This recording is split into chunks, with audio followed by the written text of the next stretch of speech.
儘管好多人希望見到佢，但係冇人預計到教宗會咁快喺聖伯多祿大殿出現。教宗喺出院之後2個星期，首度公開現身，整個廣場爆發出熱烈嘅掌聲。佢喺病人聖年彌撒結束嘅時候出現，呢項活動原本係由佢主禮，但係基於目前嘅狀況，佢冇辦法咁做。教宗持續需要依賴額外供養，睇嚟佢明顯比以前虛弱。喺出現輕微技術問題之後，佢重複咗呢句說話。Buona domenica a tutti, grazie tante。喺簡單致辭過後，佢向部分在場人士問好。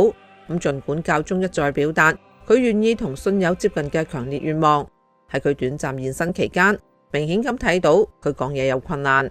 稍後梵蒂岡表示，教宗穿過咗聖門祈禱並辦咗告解。